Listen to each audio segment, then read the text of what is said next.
quiero hablarte del Centro de Contactología MIDA, el centro de salud visual que tienes que visitar desde ya. Servicio de óptica, cristales y monturas que se ajustan a todos los presupuestos.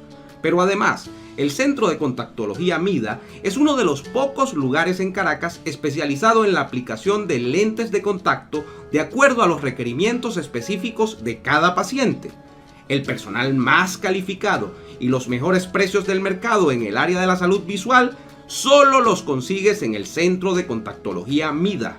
Visítalos en Chacao, Avenida José Félix Sosa de Bellocampo, diagonal al Centro Comercial Sambil. Centro de Contactología MIDA, especialistas en hacerte ver más y mejor.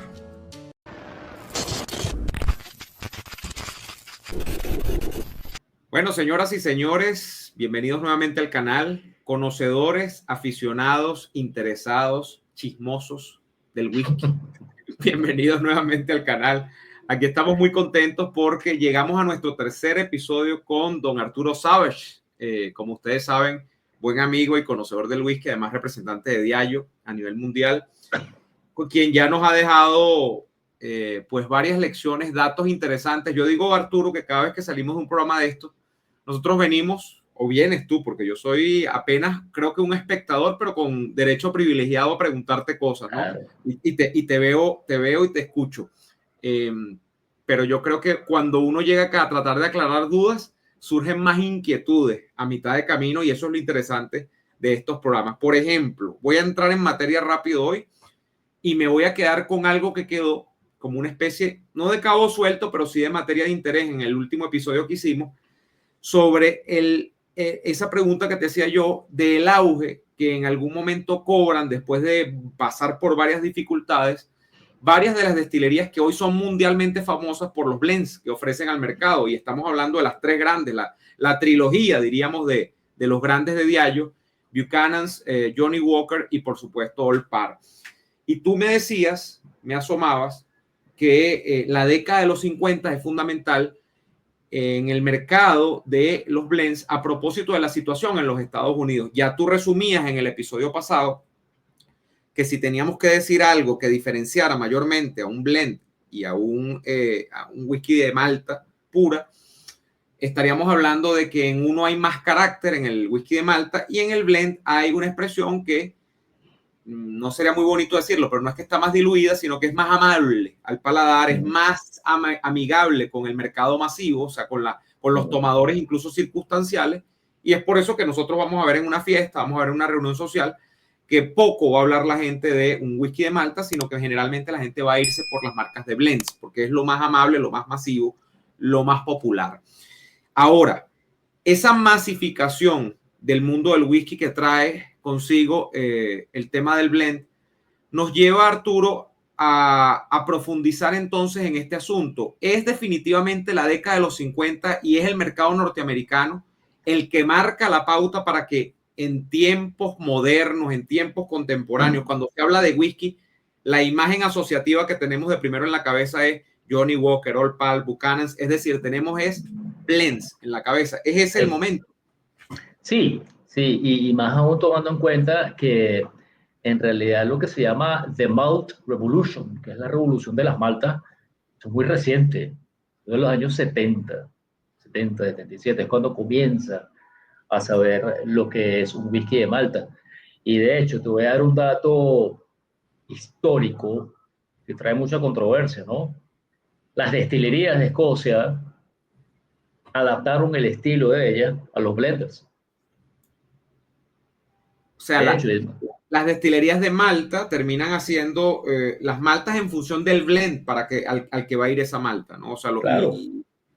O sea, es un ensamblaje, pero cuyo objetivo final es tener un buen blend. No es pensar en una gran malta para que esa malta se comercialice sola. Eso va a venir después. Y de eso vamos a hablar porque hay un auge, Arturo, en tiempos modernos que incluso lleva a cierto esnovismo en el que uno se ve tentado a veces en caer. Yo he salido un poco de eso, pero es que ya entonces whisky no es, cuando te hablan de blend, cuando tú pasas le pasa mucho a la gente, cuando tú pasas por las maltas, entonces ya tú dices, no, whisky blend yo no tomo porque eso está mezclado, eso no es yo. Exacto. Y entonces venimos a un tema que tú vas a dilucidar hoy también, que es, amigo, al final todo es mezcla. Al final hay mezcla en todo. Sí, Pero volvamos al blend. Entonces, okay. el punto del blend duro es después de la década de los 50, dirías tú. Cuando va a ver, los años 30 se conocía, etcétera, estaba todo lo que hablamos en el programa anterior acerca de la prohibición, etcétera. Pues son los 50 realmente los que van a darle protagonismo al blend y también, bueno, las grandes compañías se mercadearon fuerte, se mercadearon bien, lo van a conocer. Y lo otro que a veces uno obvia que es el tema de la calidad del líquido. El líquido era muy bueno. O sea, el líquido, a comparación a otros, es un buen líquido. Entonces eso es lo que le va a dar universalidad. Y también el tema de que eran líquidos fáciles de tomar, o sea, eran líquidos amigables, por eso que se hacen los ensamblajes. ¿Para qué? Para ser más accesible a más paladares. Entonces ahí cuando el blended de Scotch se da a conocer, la campaña de mercadeo de Johnny Walker es, o sea, tú puedes hacer un museo gigantesco acerca del advertising de Johnny Walker principalmente, cosa que siguieron otras marcas, siguió Tuborg principalmente, que era gigantesco en toda esta región, siguieron marcas como Pinch en Estados Unidos. Pinch era un símbolo de lo que era el whisky escocés, pero eran blends. Ahora el blend jaló al whisky de Malta también, porque fíjate tú una cosa, cuando la primera malta de la que se tiene noticia que se marcó la edad, estamos hablando a principios del siglo XX, 1900 y algo, que está Talisker 8 años, una botella que era como una caneca. Talisker es la primera marca de single malts o de maltas que marca su edad, 8 años. Exacto. Y eso, 1900, pero un mercado mínimo. O sea, yo creo que Talisker no salía de Sky, quizás llegaría a Escocia, pero esa es la primera.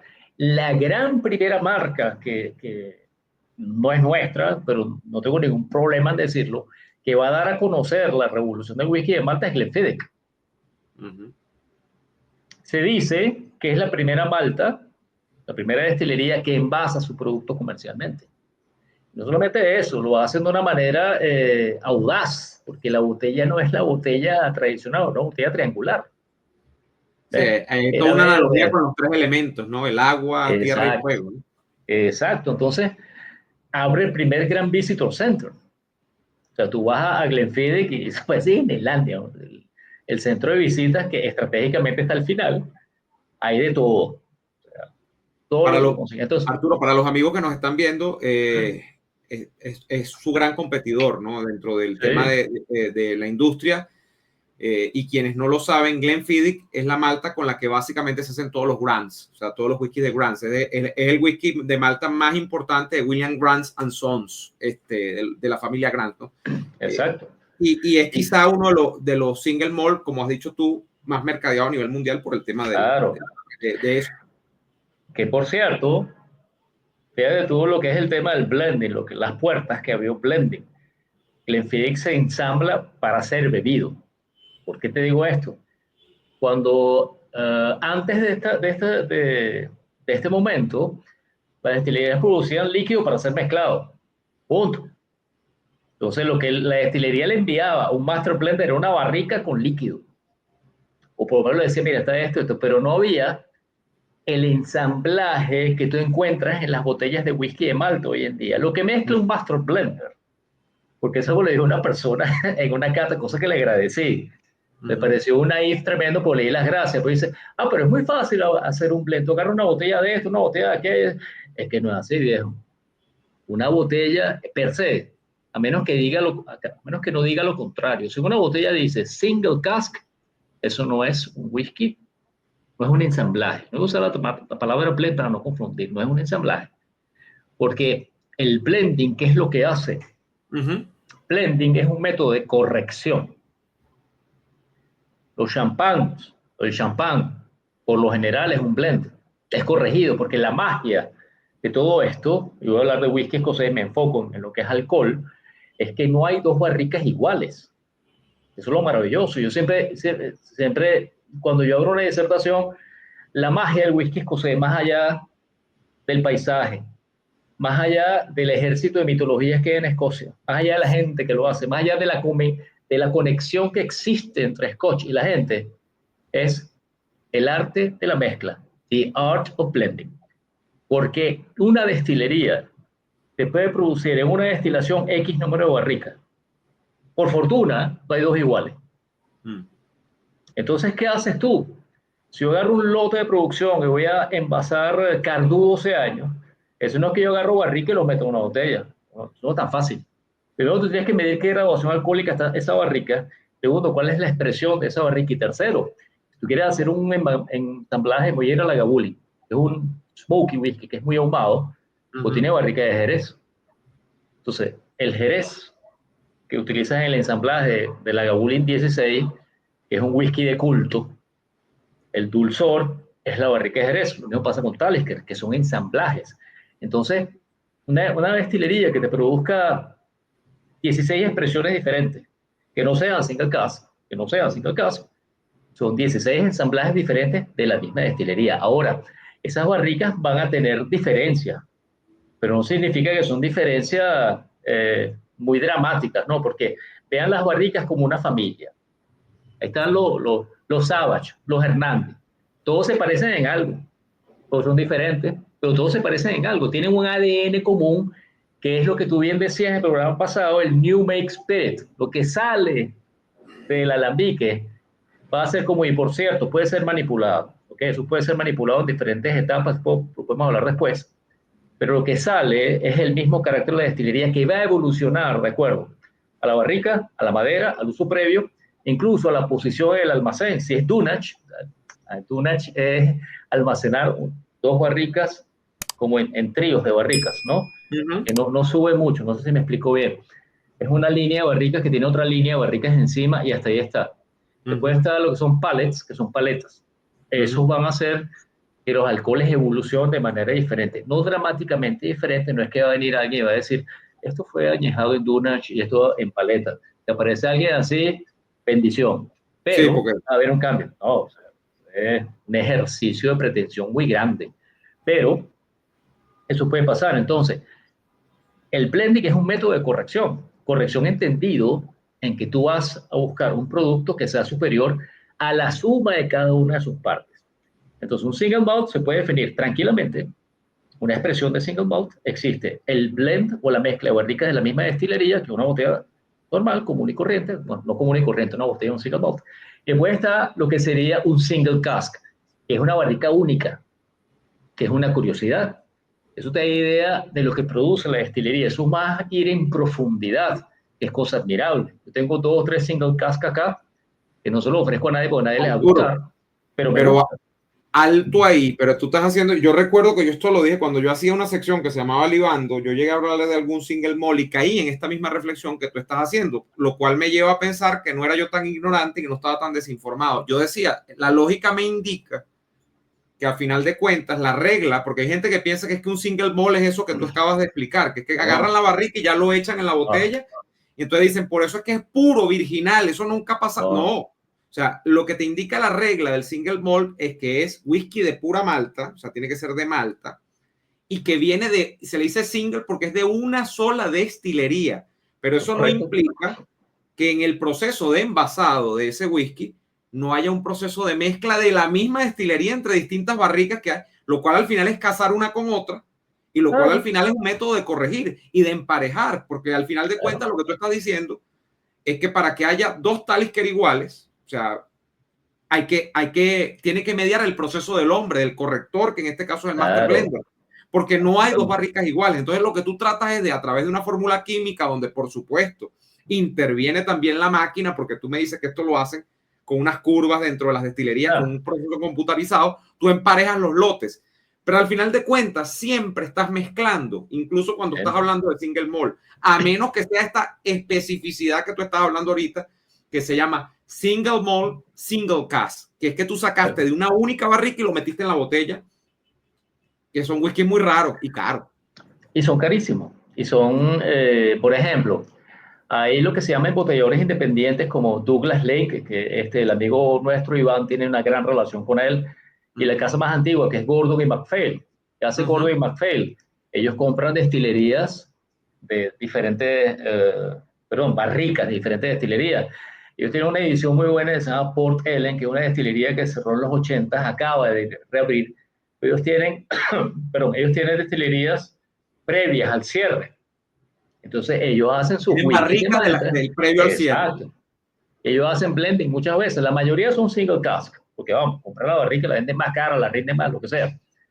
Pero ellos tienen sus blends, son blended malt, absolutamente, pero son blends igual. Porque eso te garantiza a ti que el producto sea consistente.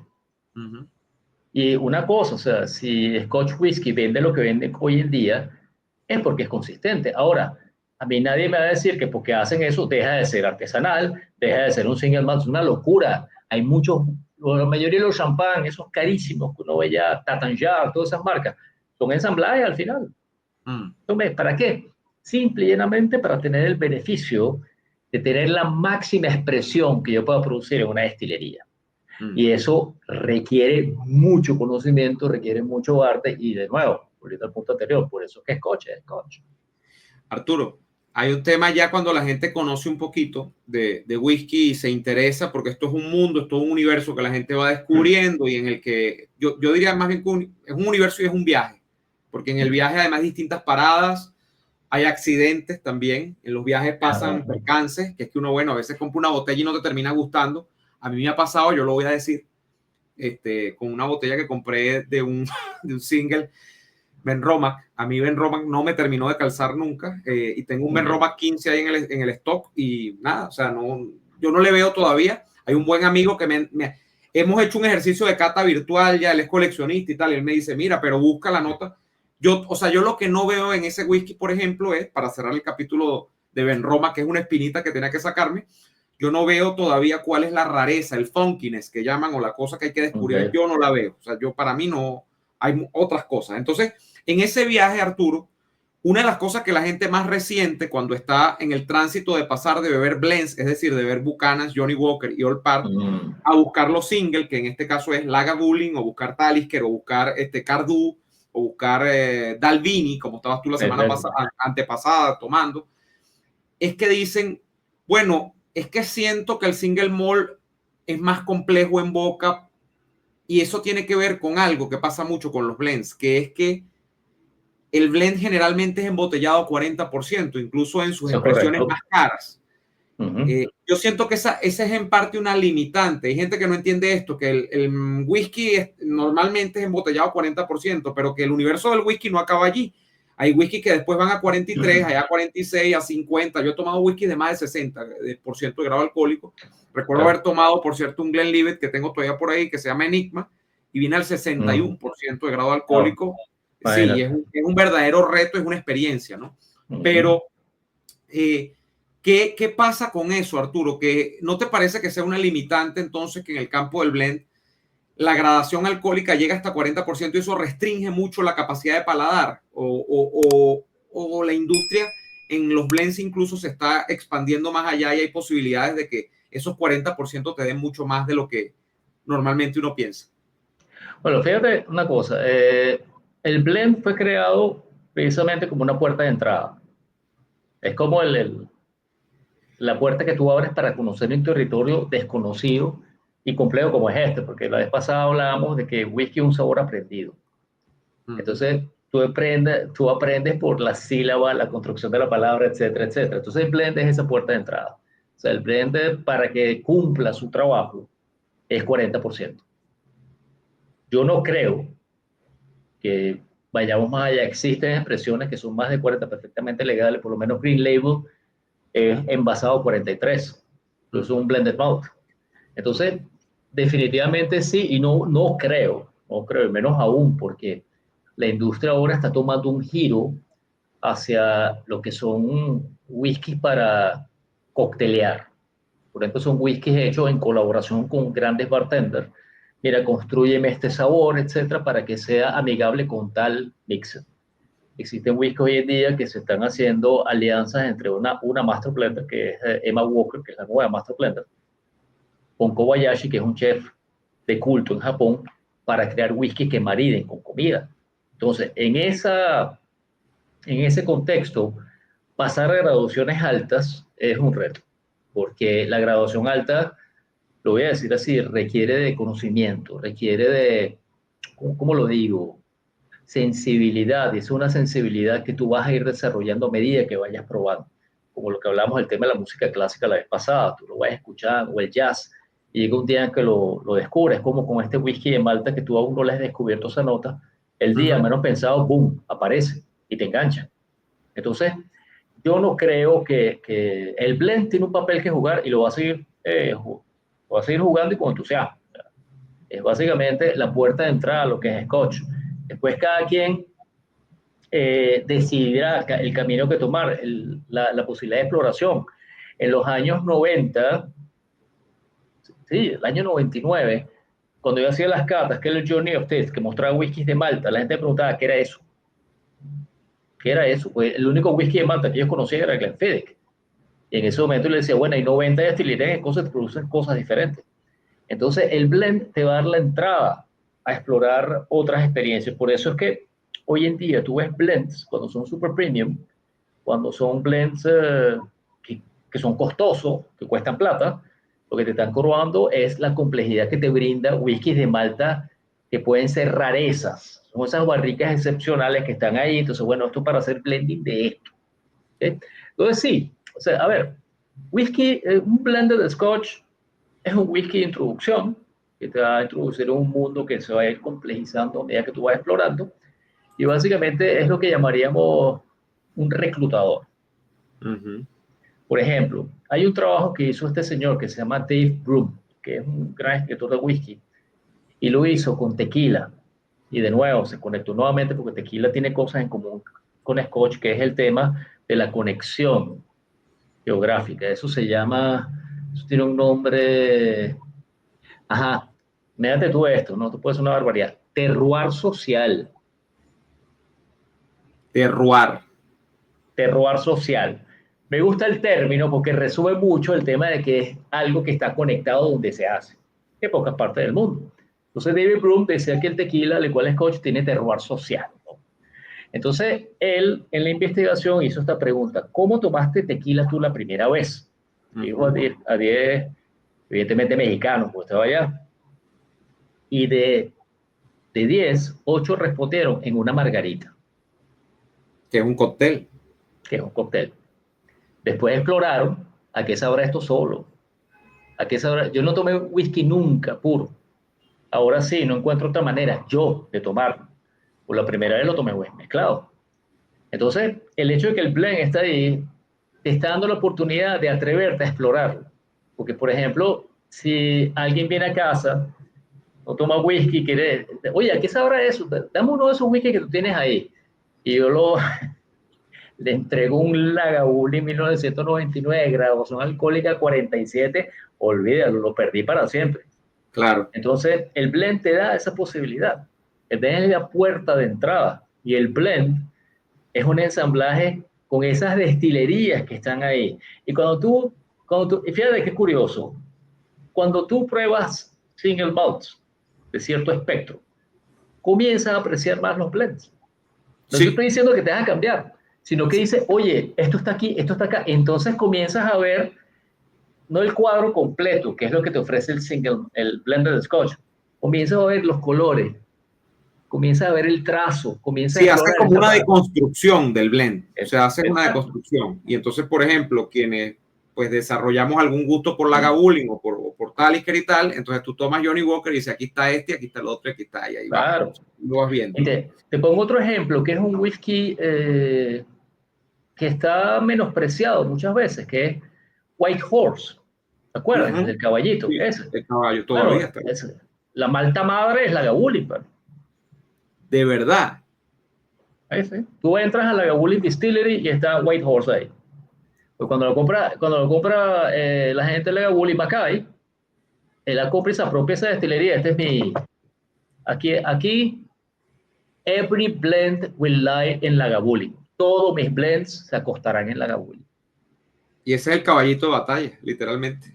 Exacto. Entonces, ahora, Arturo, hay una predisposición o hay una tendencia a tomar blend de una manera y single malt de otra. Te lo digo porque yo a veces no he reparado en ello. Yo he tomado mucho single malt con hielo, ¿no? Pero la gente pensaría que el single malt solo se toma puro en un vasito Glencairn y que tú el blend, a juro, lo tienes que tomar con hielo.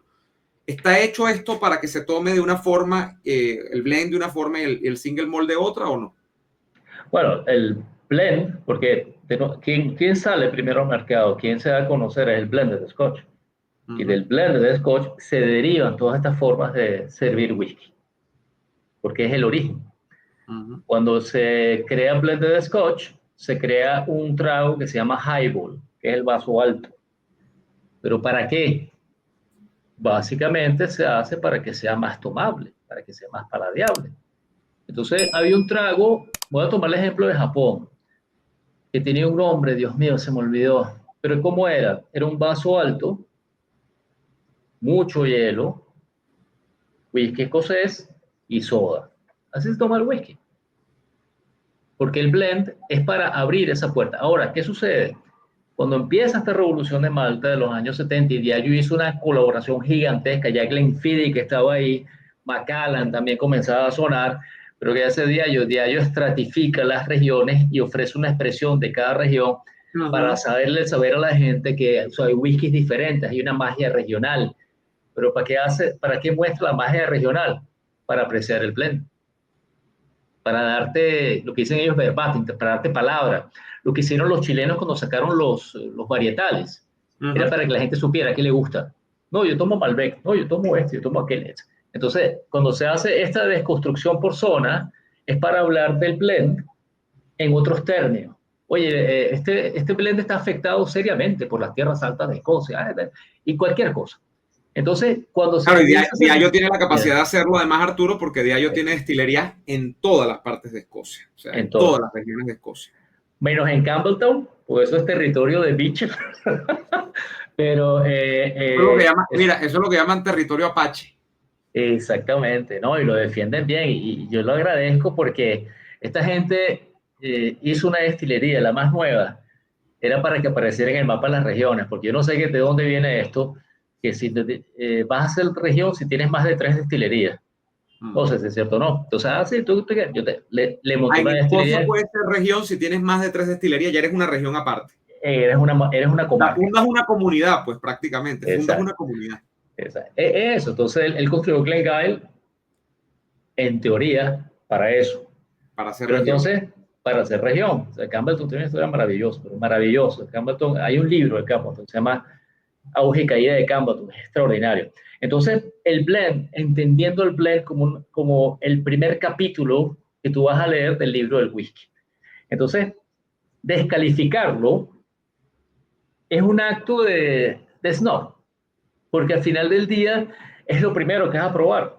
Si tú probaste un single malt y te gustó la primera vez, ok, tú eres del exclusivo grupo de 1 de 100, porque es un sabor aprendido y el blend te va a preparar el paladar que tú después vas a desarrollar cuando hagas las diferentes exploraciones, lo cual va a devenir en una mayor apreciación de cualquier categoría de whisky, porque ya eres capaz de discernir los diferentes sabores y aromas que hay en el whisky escocés. Entonces, Arturo, y esa revolución del single malt de la que hablabas al principio y donde, bueno, tú me dices 1999 y lo que se conocía en muchos casos era solamente Glenfiddich, que no es, por cierto, de Diageo, no se hablaba de Talisker, que no se hablaba de Lagavulin, no se hablaba de Cardú, no se hablaba de una cantidad de whisky que hoy día, siendo single malt, están bajo el paraguas de Diageo. ¿Cuándo y por qué se comienza a dar? Porque estamos en la época de la apreciación del single malt. O sea, aquí hay...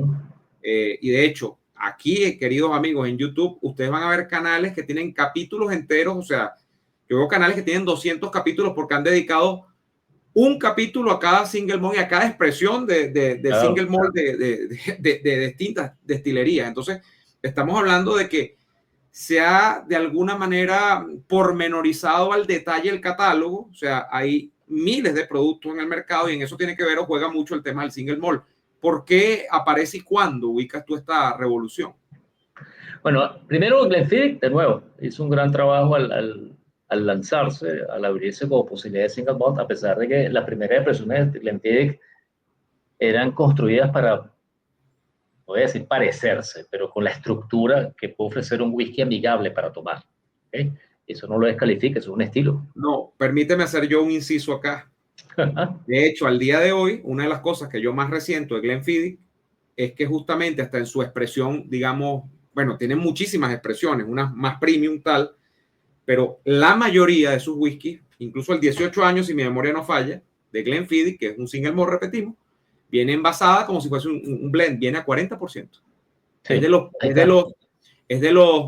está hecho, y ahí te doy la razón, está hecho para asemejarse lo más posible a un blend, es decir, a lo amable, a lo masivo, a la mayoría de los paladares. No arriesgan más del 40% porque saben que cuando tú te metes con más del 40% ya te pones invasivo, ya estás buscando otro mercado. Sí, y es el tema de, ya dame un segundo. Estamos ya en los minutos finales de este capítulo. Porque Arturo el deber lo llama. Bueno, adelante. Entonces, su papel y me decías, ajá. Entonces, ¿qué sucede? Cuando se comienza a destapar esta revolución, en los años 80, y Diageo hizo un movimiento tremendo cuando envía las maltas clásicas, que son Glenkinchie, Tierras Bajas, Dalwhinnie, Tierras Altas, Cardhu, en lo que era Space, después Talisker, Lagavulin y Colilla, en las islas de Escocia. Ese era el portafolio que tenía, que abarcaba casi todo. Ellos lo hacen porque, acuérdate que en el 83, la demanda de blends baja, se acumulan muchas barricas en la destilería, hay que envasar. Entonces eso deviene en Hubo una caída en los 80 del mercado del blend, ¿verdad? Sí, sí. Y tiene que ver con el auge del vodka, ¿no? Y de la ginebra, quizás, ¿no? Y también un tema de que acuérdate que esos años, incluso años anteriores, pues eso venía de atrás. ¿Tú te acuerdas que el petróleo llegó a $40 y salió el gran mariscal Ayacucho y éramos felices y éramos felices? Bueno, hablando de nuestro mercado local, que era muy consumidor, y eso empieza a deprimirse después, ¿no? Exactamente. Y punto de presión actual donde apenas subsiste, ¿no? Por ejemplo. Llegamos a sostener la industria, se puede decir, tranquilamente. Venezuela llegó a sostener la industria, sí, de acuerdo. Venezuela, México, y más. Bueno, un caso curiosísimo que es Uruguay, que yo no tengo voy a tomar el riesgo de decir que es el primer consumidor mundial per cápita de whisky, José. Tiene que serlo porque es un país de 3 millones de habitantes, tiene que serlo. Claro, y hay marcas que yo no sabía, hay un whisky que se llama Sandy Mac, que es hecho por la casa de los Greenleys, que es Old Parr. Imagínate, yo no sabía que eso existía. Entonces, nada. Entonces, ¿qué sucede? En los años 80 va a venir esta crisis que va a encontrar un gran stock de maltas acumuladas, la producción de blends se va a ver afectada. Diageo cierra, creo que son 9 destilerías. Y en Escocia cierran más de 23, el resto. Entonces hay que embotellar, hay que sacarle provecho de eso y comienzan a aparecer las expresiones. Y nada más eso, comienzan a aparecer las edades. Se le pone énfasis a las edades. Hay que ponerle edad porque necesitamos un price point, un punto de referencia de precio. Y entonces hay un artículo buenísimo del año 2004 que hablaba de eso, que se llama El juego, los números, donde David Bloom decía, eso fue, no sabemos si un error cándido de la industria, porque ¿qué pasa? Hiciste el price point, pero también hiciste que la gente quiere la edad una referencia de calidad, y no necesariamente es así. Porque estoy totalmente de acuerdo. Y yo sé que tú eres muy de ese pensar, porque tú además incluso me has dicho que tú estás pensando en que el whisky del futuro es whisky NAS, todo. Sí, absolutamente. Yo he probado whisky, Arturo, de 18 años comparado con whisky de 10 años. Por ejemplo, yo tengo entre mis favoritos a Edradour de 10 años. Ajá. Sí, dale. Me parece el whisky más extraordinario del mundo y es un whisky de 10 años. Yo he probado whisky de 18 años que no dan lata y no los voy a mencionar porque yo menciono los buenos, pero los malos no los menciono. Mira, te pongo un caso emblemático. Yo soy muy de expresiones de tales que me gusta buscar las rarezas, ¿no? Y yo me encontré con un 25 años, lo compré porque por ser empleado de Diageo me dieron un descuento espectacular, pero igual me desangré, pero con gusto, 25, vale. y yo soy fan del 18. Lo voy a decir, es algo que es terrible decirlo, pero el 18 no tiene parangón. En buen venezolano, no tiene padrote. No tiene padrote. Yo nunca he probado un Talisker más allá del convencional y el de Game of Thrones. Me han dicho que son extraordinarios, igual que los Lagavulin de edades distintas. Y pasa mucho para darte la razón, incluso. Ya creo que podemos ir cerrando, pero porque vamos a hacer incluso un episodio sobre las edades, que es un temazo que va asociado a barricas, el tema de las barricas, que ya lo hablamos en la presentación, pero que por supuesto el trabajo de la barrica en la edad es fundamental. Arturo, en Lagavulin, por ejemplo, se da el caso paradójico para la gente que vive esclava de una edad y de los números y que parece que tú eres un cuaderno de matemáticas, que hay Lagavulin más jóvenes que son más caros que los Lagavulin. El Lagavulin clásico, estándar, por así decirlo, es el 16 años. Y ese Lagavulin de 16, es 16, ¿no? ¿O estoy mal? 16, claro. Es el 16. Ese Lagavulin 16 termina siendo a veces más barato que las expresiones que tienen la mitad de edad, ¿no? O sea, yo recuerdo, hay un Lagavulin, creo que es el 8, que es rarísimo. Sí. Es que el Lagavulin tiene 8, 9, 10, 11, o sea, siempre hay cosas raras. Entiendo que el Offerman, por ejemplo, el 11 es carísimo. Es carísimo. Y eso, a ver, porque son rarezas. Acuérdate, cuando tú haces algo de colección y pones el nombre, no sé, será calificativo, limitado, eso es un gancho para un coleccionista. Y whisky es uno de los artículos de lujo más coleccionados en este momento. O sea, hay gente que tú coleccionas relojes, por ejemplo, plumas también. Hay gente que colecciona whisky.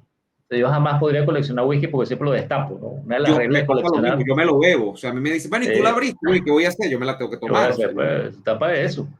Entonces, el tema del añejamiento es un tema bien controversial porque, o sea, ¿de quién es la culpa? La misma industria. O sea, nosotros en un momento dado hablamos de ahí, no lo hablamos porque yo nunca decía que el 18 es mejor, sino que yo siempre decía para salirme, eso lo hice para remendar el capote, yo decía, hay un whisky para cada ocasión de consumo.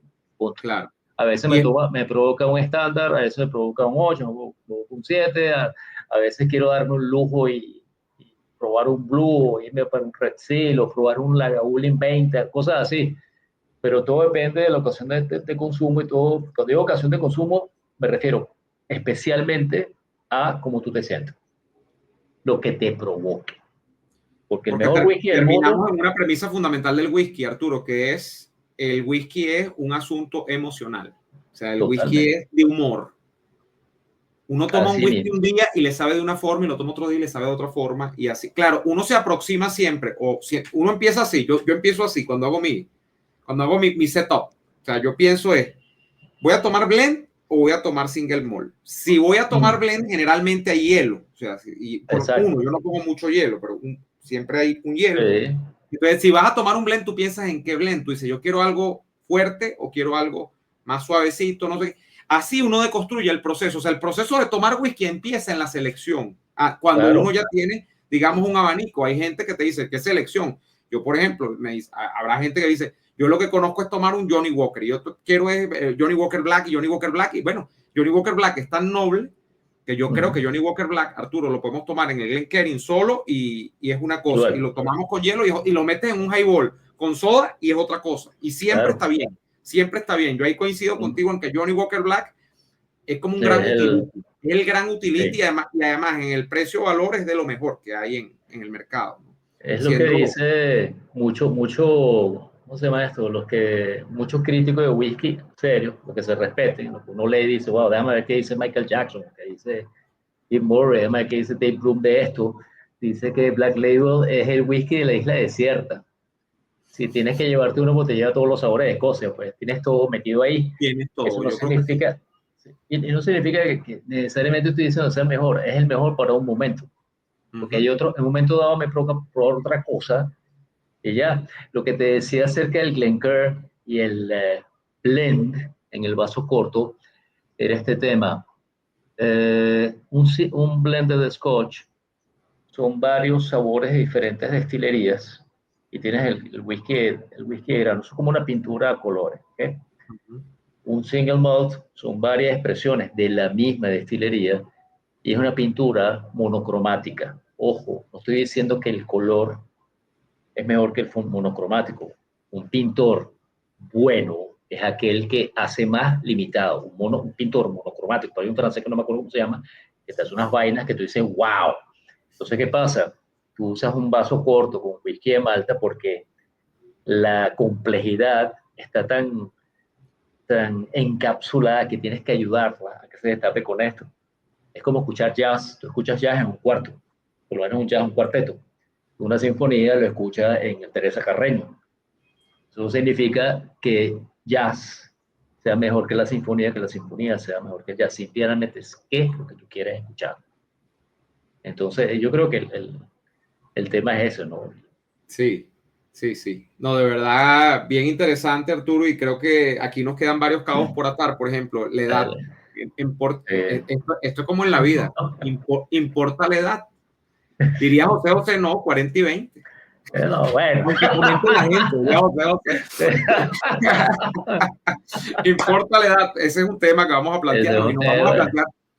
Te digo también, Arturo, que creo que en este viaje sería interesante las regiones luego, ¿no? Vamos a hablar seguramente de las grandes regiones y allí vamos a detallar qué hace especial a cada región, cuál es el perfil en nariz y en boca de cada región, de lo cual seguro vamos a poder hablar muchísimo con el portafolio de Diageo, porque Diageo sí es verdad que no es la única empresa que trabaja con esto, pero es la empresa que ha logrado de alguna forma englobar a todas las regiones de Escocia de la mejor manera, porque tiene destilerías en todas las regiones de Escocia, y eso pues, eso hay que reconocer. Arturo Savage, ha sido nuevamente un enorme placer para mí. Igualmente, hombre. De verdad creo que la gente lo disfruta mucho, nos comenta y bueno, y bienvenidos sean esos comentarios, bienvenidos sean sus likes también a este video, difúndanlo a través de sus redes sociales si les parece interesante. Al primo que toma whisky, al primo que empezó a coleccionar whisky también, bueno, mándenle este video. Yo les invito también a que se suscriban a este canal. Y bueno, Arturo, enorme abrazo, que llegue a la República Dominicana y nos vemos en la próxima. Igualmente, nos vemos la próxima, hombre. Salud. Chao. Chao, salud. Nos vemos, hombre. HGSE es la gente que sabe de arquitectura en España y Europa, conformada por una dupla venezolano-española que te ofrece la mejor y más amplia gama de servicios en el área arquitectónica, desde la planificación inicial, diseño, proyecto, trámites administrativos, hasta la dirección y gestión de todo lo necesario para ejecutar tu obra, desde cero o remodelaciones. Dale vida y alma a tus espacios con HGSE Arquitectos y hágase tu proyecto realidad.